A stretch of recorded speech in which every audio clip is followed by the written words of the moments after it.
최근에 전장년 사태를 아십니까? 전장년은 전국 장애인 차별철폐연대의 약자입니다. 전장년에서 지하철을 점거하면서 시민들이 큰 불편을 겪었습니다. 그들은 장애인들도 대중교통을 이용할 수 있도록 편의시설을 갖추어 달라고 주장했습니다. 오래된 이야기인데 어느 누구도 귀를 기울이지 않았습니다. 그래서 사실 불법적인 것이죠. 그런 지하철 운행 중지 사태로까지 이르게 된 것입니다. 이번 사태를 보면서 장애인들이 비문명적 시위를 한다고 비난하는 이들도 있었습니다. 무엇이 비문명적입니까? 약자들이 시위하는 것이 비문명적입니까? 장애인들이 대중교통을 이용하지 못하는 것이야말로 너무나 비문명적이지 않습니까? 그분들이 오죽했으면 지하철 운행마저 막았겠습니까? 여기서 우리는 연약함이 가난함이 되고 또 가난이 곧 연약함이 된다라는 것을 알 수 있습니다. 오늘 신명기 15장 말씀에 보면 가난하고 소외된 자들을 돌보라고 말씀하고 있습니다. 가난하고 소외된 사람들을 돌보는 직분이 집사입니다. 오늘 말씀에 보면 구약 시대에는 집사라는 직분이 없었지만 하나님의 모든 백성들이 말씀에 따라 집사적으로 살아야 했다라는 것을 알 수 있습니다. 하나님께서는 매 7년마다 안식년을 주셔서 빚진 사람들의 빚을 탕감해 주라고 하십니다. 이렇게 하나님께서는 하나님의 백성들에게서 생길 수 있는 가난의 문제를 자발적으로 해결하도록 놓아두신 것이 아니라 제도적으로 가난한 이들을 도울 수 있는 길을 마련해 주셨습니다. 오늘 말씀을 가지고 주의 교회는 가난한 자들을 도와야 한다라는 주제로 말씀을 전하려고 합니다. 오늘 이 신명기 15장 말씀에 보면 모순되는 두 가지 말씀이 나오고 있습니다. 첫째는 너희 중에 가난한 자가 없을 것이다 라는 말씀입니다. 그러나 두 번째로 이 말씀과 정면으로 반대되는 모순되는 말씀이 나오고 있는데 너희에게 항상 가난한 자가 그치지 않을 것이다 라는 말씀입니다. 너희 중에 가난한 자가 없을 것이다. 그런데 너희 중에 가난한 자가 그치지 않을 것이다. 어떻게 이 두 말씀이 조화될 수 있습니까? 하나가 있으면 다른 하나는 없어져야 하는 것 아닙니까? 그러나 오늘 말씀해 보면 너희 중에 가난한 자가 없을 것이다 라고 해놓고는 바로 다음 순간에 언제든지 너희 중에 가난한 자가 그치지 않을 것이다 라고 말씀하고 있습니다. 왜 이렇게 말씀하는 것일까요? 먼저 너희 중에 가난한 자가 없을 것이다 라는 말씀을 살펴보겠습니다. 하나님께서는 자기 백성이 살아가야 할 땅에서는 가난한 사람들이 없을 것이라고 말씀하고 있습니다. 이스라엘 백성들이 살아가게 될 땅이 어디입니까? 여기 신명기 말씀은 약속의 땅 가나안에 들어가기 직전에 모세가 자기 백성들에게 준 마지막 고별 설교와 같은 말씀이죠. 이제 가나안 땅에 들어가게 됩니다. 그곳에서 살아가게 될 상황을 지금 말하고 있는 것입니다. 그전에는 모르겠는데 이제 이스라엘 백성들이 가나안 땅에 들어가서 살게 될 텐데 그렇게 되면 그 가나안 땅에는 가난한 자가 없을 것이다 라는 뜻입니다. 가나안 땅은 먹을 것이 풍성해서 누구나 수고하지 않아도 배부르게 먹을 수 있다는 말입니까? 가나안 땅을 젖과 꿀이 흐르는 땅이라고 했으니 그 땅 자체가 너무 풍성해서 어느 누구도 먹을 것으로 걱정하는 일이 없을 것이라는 뜻입니까? 아닙니다. 4절을 보십시오. 내가 만일 너 하나님 여호와의 말씀만 듣고 내가 오늘 너에게 내리는 그 명령을 다 지켜 행하면 가난한 사람이 없을 것이다 라고 말씀하셨습니다. 땅 자체의 문제가 아니라 하나님의 말씀을 순종하면 가난한 사람이 없게 될 것이라고 말씀하십니다. 하나님의 말씀에 순종하느냐 불순종하느냐가 가난한 사람이 있게 될 것인지 없게 될 것인지를 결정한다는 말입니다. 진짜입니까? 가난한 사람은 하나님의 말씀에 순종하지 않았기 때문입니까? 가난한 사람은 하나님께 순종하지 않았기 때문에 그 결과로 가난해진 것입니까? 반대로 부자는 하나님의 말씀에 하나님의 명령에 순종했기 때문에 부자가 된 것입니까? 온갖 부정과 불법으로 부자가 된 사람들이 많지 않습니까? 오늘 이 말씀은 개인의 순종 여부에 가난이나 부유함이 결정된다는 말이 아닙니다. 이 말씀은 하나님의 백성이 함께 개인적으로를 넘어서 함께 하나님의 말씀에 순종하면 가난한 사람이 생기지 않게 될 것이라 라는 뜻입니다. 교회를 향한 하나님의 말씀입니다. 자, 이제 1절로 가보겠습니다. 4절에서 말씀한 그것을 지키면 가난한 자가 없게 될 여호와의 말씀, 여호와께서 오늘 너에게 내리는 그 명령이 무엇인지 여기서 기록하고 있습니다. 매 7년 끝에는 면제하라 라는 말씀입니다.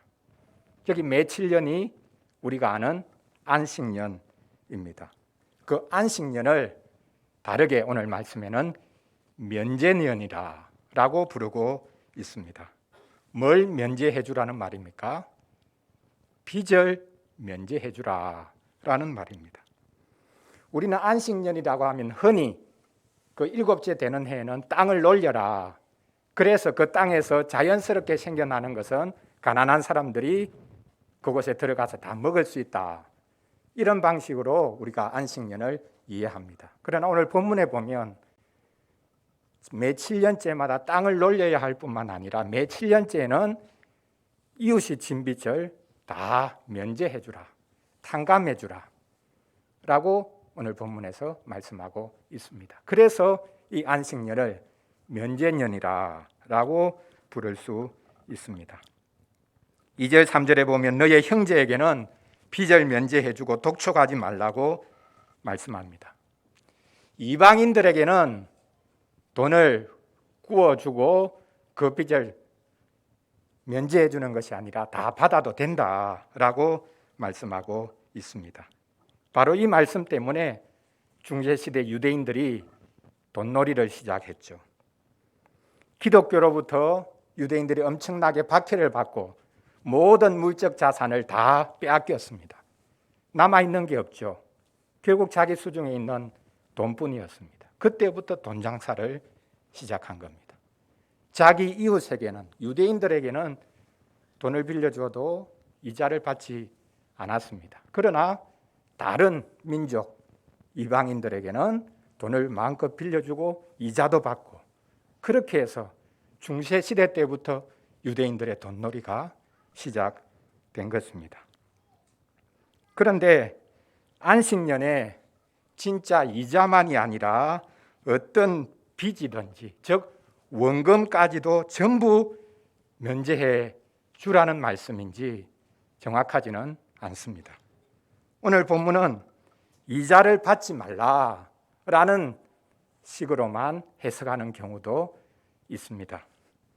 중요한 것은 하나님의 백성은 세상과 달리 서로 돌아보아야 된다라고 말씀하고 있다는 사실, 이것만큼은 변함이 없습니다. 이렇게 안식년, 면제년을 잘 지키면 말 그대로 이스라엘 내에서는 가난한 사람이 없게 될 것입니다. 이 면제년을 잘 지키면 이스라엘 내에 가난한 사람이 없어질 뿐만 아니라 더 나아가 이방 나라에 돈을 구워주게 될 것이다. 심지어는 이방 나라를 다스리는 자리에까지 서게 될 것이다 라고 말씀하고 있습니다. 6절 말씀이지요. 내 하나님 여호와께서 너에게 허락하신 대로 너에게 복을 주시리니 내가 여러 나라에 구워줄지라도 너는 꾸지 아니하겠고 내가 여러 나라를 통치할지라도 너는 통치를 당하지 아니하리라.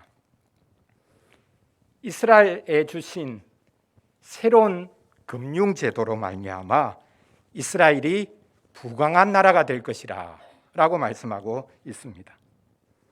이 세상의 모든 나라는 약탈적인 금융 시스템을 가지고 있습니다. 은행이 공식적으로 허락을 받아서 돈놀이를 합니다. 그리고 고리 대금업자들도 난무하고 있습니다.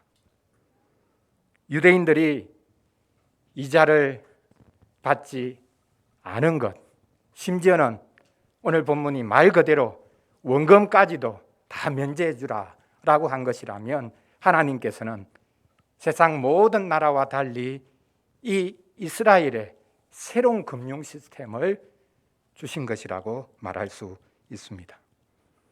유대인들이 이자를 받지 않은 또 다른 이유가 있습니다. 사실 중세 교회조차도 돈을 빌리고 할 수 있지만 이자는 받지 말아야 된다. 교회조차도 처음에는 그렇게 생각했습니다.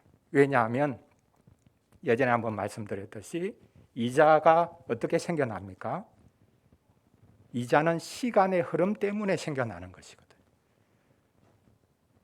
그러니까 이자가 생겨나는 것은 시간 때문에 발생하는 것인데 이 시간은 사람이 주관하는 것이 아니라 하나님만이 시간의 주인이시다.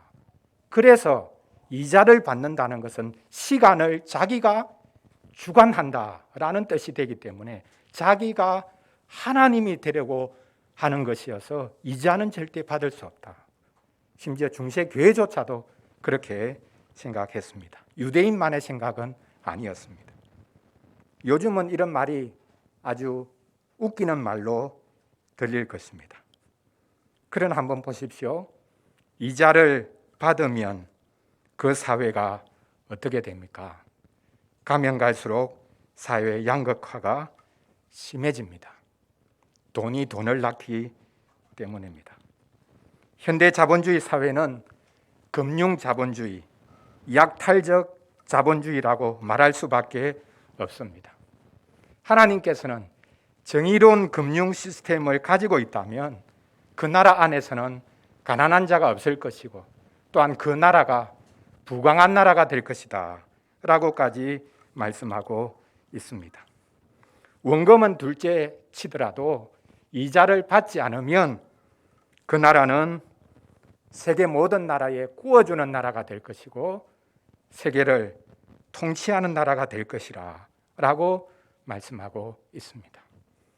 실제로 이렇게 될 수 있을 것인가? 그것은 잘 모르겠습니다. 지금 하나님께서 이스라엘에게, 자기 교회에게 이렇게 지금 말씀하고 계십니다. 우리가 귀 기울여야 할 말씀입니다. 너희가 말씀에 순종하면 너희 안에 가난한 자가 없을 것이다 라고 말씀하십니다. 그러나 바로 다음 순간 하나님이 말씀하시죠. 언제든지 가난한 자가 그치지 않을 것이다 라고 오늘 본문 마지막 11절에서 말씀하고 있습니다. 하나님께서는 가난한 자가 생겨나지 못하도록 원천적으로 막아 놓으신 것이 아닙니다. 11절에서 말씀하죠. 4절에서 한 말씀과 정반대되는 말씀입니다. 너희 중에 가난한 자가 없으리라 4절에서 말씀했는데 11절에서는 땅에는 언제든지 가난한 자가 그치지 아니하겠다라고 말씀합니다. 우리는 이 두 번째 말씀이 훨씬 더 진실한 말씀이라고 생각합니다. 가난구제는 나라도 못한다는 말이 그래서 나온 것입니다. 가난의 문제가 없었던 시대가 있습니까? 없습니다. 현대 사회에서는 가난의 문제가 없어졌습니까? 아닙니다. 여전히 있습니다. 하우스 푸어라는 말이 왜 나왔겠습니까? 자기 집을 가지고 있는데 가난한 사람입니다. 왜? 빚내서 그 집을 샀고 가지고 있기 때문입니다. 얼마 전까지 영끌이라는 말이 있었죠. 영끌해서 집 산 젊은이들이 지금 심각한 고민에 빠졌습니다. 이 집을 다시 팔 수도 없고 유지할 수도 없는 정말 힘든 상황이 되어 버렸습니다. 가지면 가질수록 더 가난해지는 역설, 그것이 현대 자본주의 사회입니다. 우리는 다 빚을 지고 살아가고 있기 때문입니다. 그 땅 안에는 언제든지 가난한 자가 그치지 않는다라는 이 오늘 마지막 11절 말씀은 현실을 냉철하게 살펴보고 한 말입니다.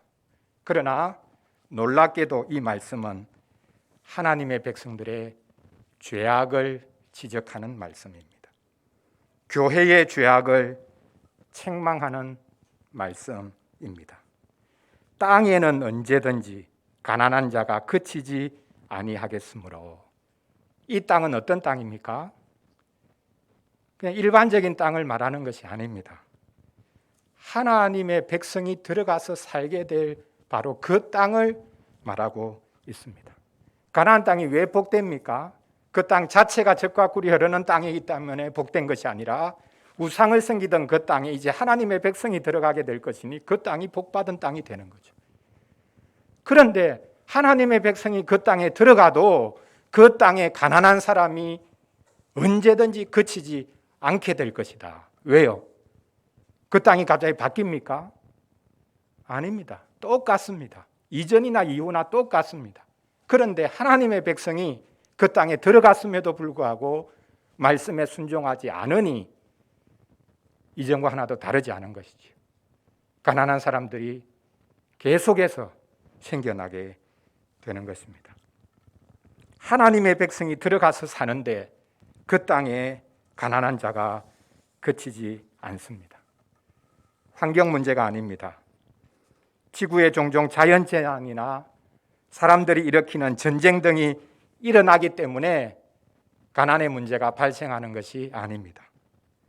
하나님의 백성이 항상 불순종할 것이기 때문에 언제든지 가난한 자가 그치지 않을 것입니다. 이 마지막 11절 말씀은 하나님의 백성은 처음부터 끝까지 늘 불순종하는 백성이다 라는 사실을 언급하고 또 그것을 책망하는 말씀입니다. 언제든지 가난한 자가 그치지 아니하겠다. 사실 원문에는 언제든지라는 단어가 딱 뚜렷하게 나오지는 않습니다. 그런데 그치지 아니할 것이다. 이 말씀, 이것을 조금 더 강조하기 위해서 언제든지라는 말이 우리말 번역에 들어가 있습니다. 그치지 않겠다. 계속해서 가난한 자가 계속된다. 그렇게 말씀하고 있기 때문입니다. 교회가 존재하는 모든 시대에 가난한 자가 항상 있었습니다. 어떤 교회 시대에도 가난한 자가 있게 될 것입니다. 이 땅에 가장 복된 기관인, 풍요한 기관인 교회가 있음에도 불구하고 가난한 자가 계속해서 있을 것입니다. 이것이 가장 비극적인 사실입니다. 국가가 복지 시스템을 갖추지 않아서 그 땅에 가난한 사람들이 있는 것이 불행한 것이 아니라 그 땅에 교회가 있음에도 불구하고 가난한 사람들이 계속해서 더 많이 양산되는 것, 그것이야말로 가장 비극적인 사실입니다. 교회가 없으면 모르겠는데 교회가 있는데 가난한 자가 그치지 않습니다. 나라도 못하는데 교회가 뭐 할 게 뭐 있냐, 이렇게 핑계되어서는 안 됩니다. 교회가 가난한 자를 돌아보라고 하는 하나님의 말씀을 의도적으로 거스르고 있기 때문입니다. 그래서 교회의 역사를 오늘 본문 11절의 말씀의 관점에서 살펴볼 수도 있습니다.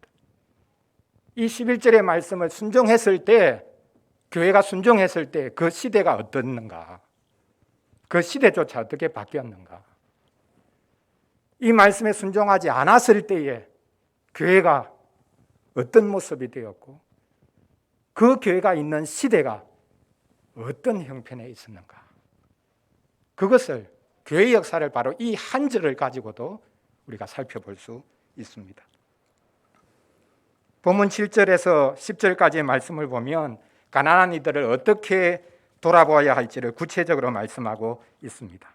손을 펴서 필요한 이들에게 쓸 것을 넉넉하게 구워주라 라고 말씀하고 있습니다.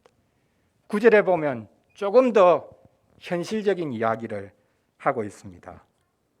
안식년이 있으니까 가진 사람들이 어떻게 생각하겠습니까? 자, 한번 보십시오. 내년이 안식년입니다. 면제년입니다. 그러면 이 돈을 가지고 있는 부자들이 어떻게 생각하겠습니까?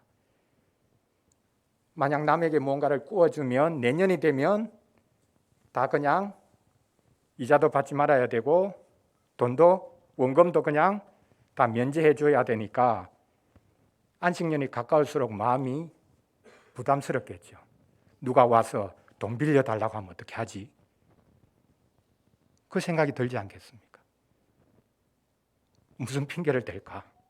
지금 안식년이 가까이 오고 있는데 분명히 돈 빌려달라고 하는 사람이 있을 텐데 어떻게 하지? 정반대의 상황도 있습니다. 면제년이 가까이 오니까 돈 없는 사람들이 부자에게 득달같이 달려드는 거죠. 돈 빌려달라고. 왜?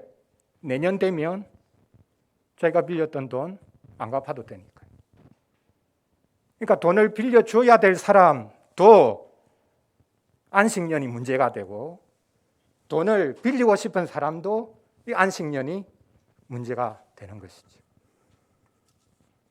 그래서 너희들이 핑계 대지 말고 가난한 사람들이 그 안식년을, 면제년을 이용하는 한이 있다 할지라도 너의 마음을 악하게 하지 말아라. 악한 마음을 품지 말라라고 말씀합니다.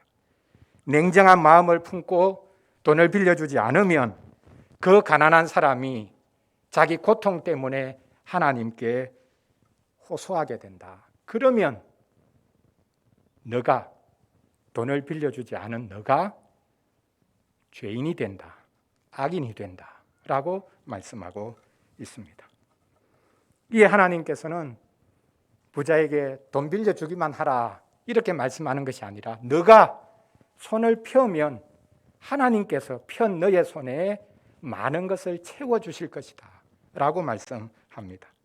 하나님은 편 손에 채워주십니다. 움켜진 손에는 결코 하나님이 채워주실 수가 없는 것입니다. 자, 이렇게 말씀에 순종하면 가난한 자가 없을 것이다 라고 하셨지만 반대로 말씀에 순종하지 않을 것이기 때문에 언제든지 가난한 자가 그치지 않을 것이다 라고 동시에 하나님께서 말씀하고 계십니다. 사랑하는 성도 여러분, 하나님의 명령을 다 지켜 행하면 가난한 자가 없을 것이지만 하나님의 명령을 지켜 행하지 않을 것이기에 가난한 자는 이 땅에서 그치지 않을 것입니다. 여기에 하나님의 명령과 교회의 순종 사이에 괴리가 있습니다.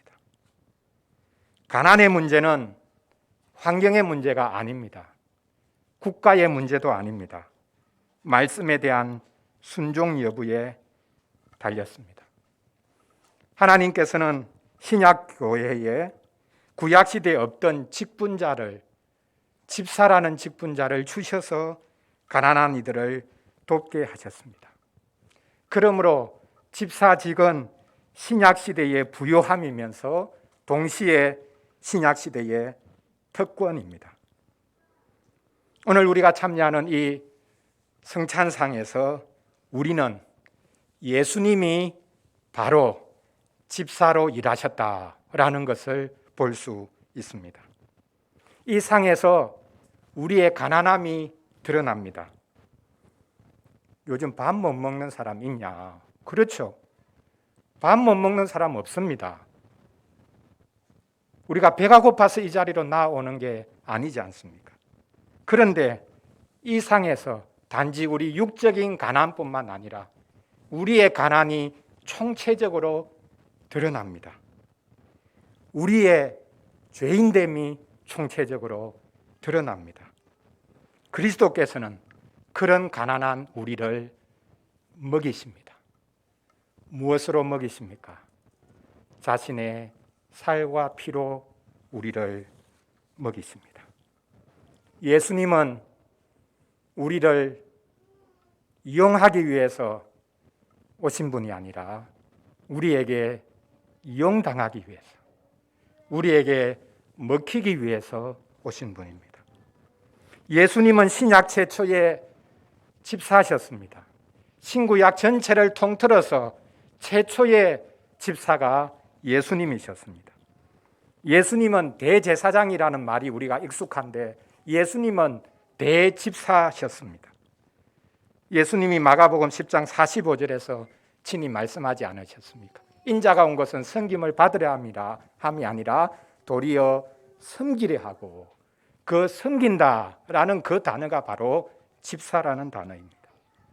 자기 목숨을 많은 사람의 대속물로 주려 함이니라. 예수님은 우리를 위한 집사가 되시기 위해서 이 땅으로 오신 분입니다. 예수님은 하나님이 보내신 사도일 뿐만 아니라 우리를 위해 일하셨던 집사였습니다.